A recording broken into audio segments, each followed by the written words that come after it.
Hello, everyone, and welcome back. Thank you for being here today.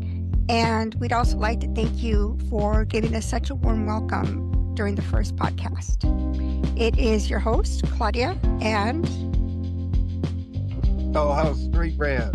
Street Rev. So we're here today. We're going to talk about the cultural influences on what we learn into being a man. What does a man look like based on your early childhood, on your upbringing, and how has that affected you now into adulthood? So, Rev, would you like to start off with something? I just want to start off, first of all, saluting you. You're phenomenal. All that you do and all that you come through is inspiring. Just want to get that one out there and tell the audience we appreciate you and thank you for listening. And let's make a difference. Yeah, that's what we're here for. We're here to make a difference to those that actually want to learn, to be different, to change, to grow, because there's always room for growth and there's always room to make changes. So, upbringing and conditioning. When we talk about upbringing and conditioning, what does that resonate with you, Rev? It's a twofold because for me, upbringing and conditioning was, and we talk about being a man, my grandfather, I was raised with the male figure that helped raise me was my grandfather. And the conditioning was the outside world, you know what I mean? Like my cousins and everybody from the outside.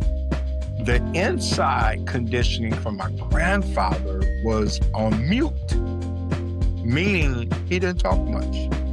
He watched the news, read the newspaper, go to work, take us to church, but I was supposed to get it that he loved me. I never was hugged. Quote unquote, I was his kind of favorite grandson because I got a lot of flack from everybody else about that. But I had to learn his language. You know what I'm saying? And after I thought who I was and grew up in life and age, I chose streets. I left the church and chose the streets. So we had more communication after I got in that lifestyle because I would come 2, 3 in the morning. He'd be sitting up. We chop it up. But coming up as a child, I didn't get I got do what I say, do, don't do. You feel me? Uncles and whatnot, they may come through, but they never really took that time. We were supposed to know by watching and what they said. So it was twofold for me. And today I utilize that. My son, we both talk about that. When I see you, I'm gonna get that hug and son, I make sure that he knows I love him with actions, not just, you know what I mean? So it's a twofold. Yeah. And, I think one of the things I'd like to talk about is the generational trauma that Mm, comes with it, right? So if our parents were learned to be cold, were learned not to be, were taught not to be affectionate, not to say I love you, not to give us hugs, they were in pain also. They were in pain also. And so I always say when it comes to parenthood is, you do the best that you can.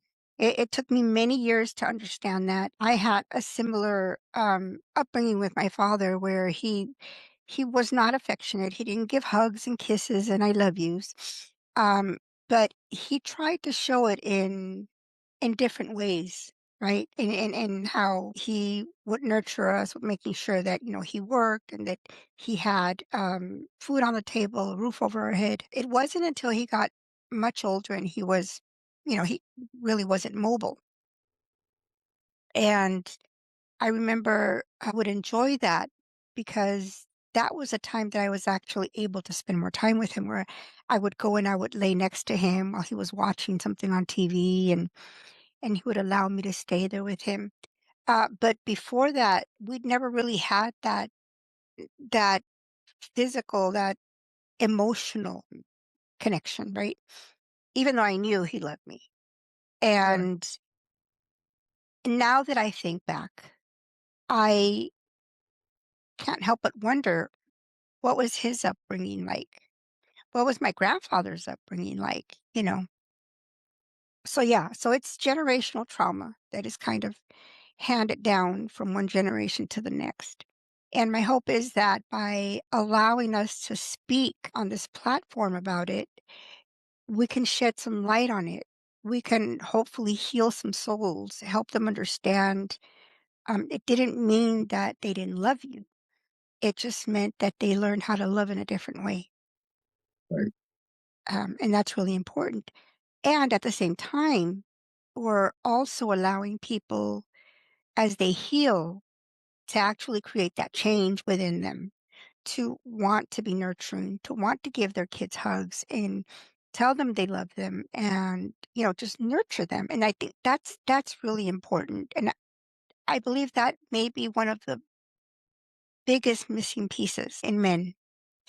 But it's also in women. But of course we don't talk about that. Right. So can you imagine, you have a couple that neither one has learned how to nurture, how to be nurturing, how to be responsible, how to be mature, right? Because you're still kind of the growth has been really limited without that emotional regulation. So what can we expect from that? Like, Mm, is it going to be healthy? Is it going to be unhealthy between the couple? And what about the kids? How does that affect the kids? mm. Right. So how did that shape the way that you learned to handle pain? Um, unfortunately, the trauma become your drama, and you just make it a part of your world. For me, like I said in the last one, when after my mom's boyfriend laid feet and hands on me, and I looked up, I was out of the house living with my grandmother. I wanted to be with my mom. And in my mental little stage mind, I'm thinking I did something wrong, that I'm staying with my grandmother now. You know what I mean? So the hurt and pain, even in the third grade, I remember getting a black eye and had to put a patch over my eye, and I noticed that I got attention. So that attention was coming from a negative place, but it was attention at a wounded soul, a little child that was wounded. So I expand off of that. I started getting into whatever, what I mean? And then they called my mom. So when Mm, my grandmama was like, I can't handle this, I'm gonna call your mother. Okay. But I'm getting attention, even at a young age, because of the lack of love and support of attention from our parents. um, it's a big old world out there ready to guide you through. And when you're in pain as a youngster, you don't know you're doing wrong. You just navigating through the storm. So it taught me as coming up that you know, where I came up at, you either got down or you got laid down. So you just have to take it, and unfortunately you have to hope for a better day. I remember being in my head a lot and talking to myself and just motivating myself to love me, not even knowing what that meant. mm, I like you said, we were supposed to know they loved us because they paid the bills and so on and so forth, but that's actually not enough. mhm. We Yeah, we we need a little more. yeah, yeah. Well, what I'm hearing you say is that you received more of a connection when you Mhm, learned to behave in a negative manner. mhm, You were able to get more attention from your loved ones when you went out and you did things that you weren't supposed to. mhm. Is that what I'm hearing? Okay. Yeah, Alright. it's a mixture because you're taught right from wrong in the house. right? Mhm. And bless God, that's one of the things that my son will call me, from time to time and say, Dad, thank you for teaching me manners. Thank you for, the things that was taught because I Mhm. took the time to To teach. teach it. What wasn't my parents, my grandmother and my mom, they taught, but they taught with that rule, you know what I mean? After you beat a did something, then Yeah. you got taught, you know. So Well, I made sure that I taught in advance, and it's coming back today, even with my 18-year-old. Fantastic. I just was with her the other day and just seeing how people acknowledge her and tell me about how kind she is. But if we're not taught inside, there's a whole big old world outside, and you as a peer, you don't want to be that one that's getting beat up all the time and bullied. yeah. So the emotional part is a yin and a yang. And again, I'm in Oakland, San Francisco. I was raised where the culture is vibrating. Everybody is excited, moving and doing and grooving. And if you, in our term, y'all know we keep it real here. If you come across weak, and then in our culture, come on now, my co-host, my host, she's a Latino. Mhm. Hey, y'all Can't know be weak. we You can't talk, be we weak if run, you're gonna we go running home crying. Our mama go, Daddy, come on. you can't be weak up in these streets, right? That's what we No, you got that's what we learned. right, I think for us, when it came to one of the things that kind of stands out, you said the ruler. For us, it was la chancla, the house shoe, right? I mean, that house shoe would reach from yeah, here all the way to like the other side of the world. I mean, it never missed, never missed. come on, Um, but those are things that we also learn to do to our own kids because right, that's what we were taught. So right, talking about the teachings that we've learned, again, it doesn't mean that our parents were bad, our parents were horrible. no, They did the best they could with what they had, and we've right. done the best that we could with what we had until we had growth and learn better from it. So, yeah, May I? I yes, had to come to a realization with my kids. I was in Wisconsin, and I'm gonna be honest, with y'all. I looked up, and one day I'm like, man, I'm my mama all over again. The things that I did not like and the things that she did, I ended up doing to my children. uh-huh, yep, And I looked up one day and I told Fabulous, I say, I'm not doing good. I'm not. And I told her, I say, baby, you can tell me the truth. And it was a minute. She was in the first minute going into the second one. I felt so small mhm, when she told me the rules and how I'm heavy. I'm a good dad. I'm stern, but it was some things that it was Sharon Smith all over again. So that's why I always say some things are taught and some things are caught. yeah, You know, yeah, and if mhm, you don't catch it because you're taught it, you'll repeat the cycle. mhm. And then the other thing that happens is as we grow older, we start feeling so guilty because we know that we've inflicted harm on our children, right? Right. And it can be really, really hard to kind of um, forgive yourself for it, especially when you have conversations with your kids and they're telling you, well, I remember when you did this, I remember when you didn't do this, Right. and it like really kind of eats at you. Um, but I'm here to say that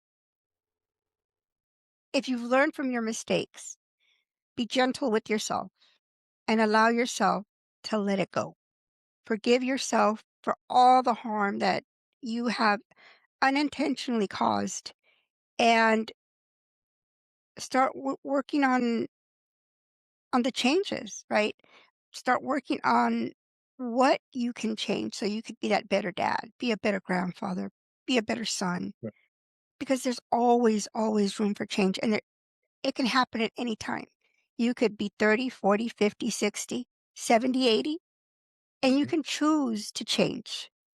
So you can choose to make those changes when you realize that it's time for growth and it's time for changes. It's about accepting it, accepting the responsibility, being accountable for the harm that we've done, but yet also coming back and saying, I'm going to make this better. I may not be able to go back in the past and change that behavior, but from this moment on, I'm committed to making amends and to make things right. Right. And if I may, and you have to really use discernment with that because when you give birth to many yous, they gonna play on that if you let them. Mhm, mhm, mhm, mhm. So you That is have to true. forgive yourself That is true. and still have that communication where, okay, now you can tell me about all that, but what about those other things I did that provided and gave you structure and so on and so forth. So just yeah, you have to have balance with that. Yeah, there has to be balance. Um,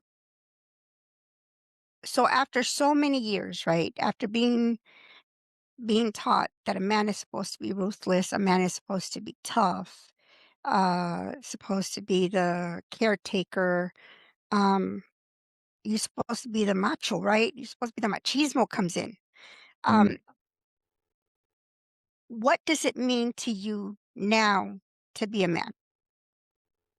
What have you learned? What Um, has life taught you? none of none, life has taught me that the roles that they have put out there, what makes a man is a damn lie. Um, it's none of that. It's none of that, man. It's none of that. I want to say to the men, man, embrace yourself and embrace the little boy in you. And she said this earlier. Forgive yourself, man. And a lot of us haven't grow up in a two-parent home. And sometimes, dad was, if he did have a dad and he was too stern and too whatever, um, I experienced that part of parenting out of fear. When I moved to Bay Point, my son had become a little rascal. And I had moved us into a good neighborhood. And it was a lot of other people that didn't think that I belonged there because I didn't have all those alphabets behind my name. And my son was one of the darkest people in the community, and he was a hellraiser. And I had to teach him the difference between being a melanated young man and um, just acting out versus um, doing things to have fun, decent, and in order, and not causing that extra attention to him because he wanted to be popular, he wanted whatever. And I started getting scared, and I became more aggressive with him. And I told him, I say, I'm doing this to teach you, and I'm doing this out of love. But if you out there doing what you're doing could cause, you know what I'm saying, another affection, the effect to come to you, and it's not going to be in love. Mhm, And because of this atmosphere that we're upon, I'm already, we already got, come on, let's just be real. We already got a spot on us, you know? mhm. People want to know, well, how did you get in this neighborhood? Or That's where right. do you work? How, Yeah. um, the man part, what I'm learning to become the man that I am today is learning from my mistakes. That's one of the biggest teacher. Learning not to try to be perfect, learning to be of love and light. And when I say light, like I can't hold on to everything that's going on in the world. I have to be there to listen to my children. I have three daughters and a son, and I see bits of me in all of them. Mhm, That's for me being a male, because I'm a male first, then growing into the man. It's about growing and being willing to be called on your SHI blank T and still holding a spot for your emotions, because they tell us, "Oh, men don't have emotions." On you better allow the things to have their time, because if you don't, you squash them, they're gonna come out some kind of way, and they usually come out negative. Mhm, And the other thing that I would say for me that I've learned is to have balance with they say the plant and the head, the female and the male. I have balance with that because I see a lot of my brothers, and when I say brothers, it don't matter color, my brothers, they're so uptight about how they look and how they come across versus who are you though? When I ask you who mhm, you are, don't tell me all that you do. Who are you? mhm. So I believe for me, I turned 63 in 2 weeks. I'm still evolving. So um I don't have a real picture what a man looks like. I'm still evolving. But Right. I don't agree with a lot that has been placed on us. And, I think you touching on how y you have to step in and have this conversation with your son and guide him in a different direction.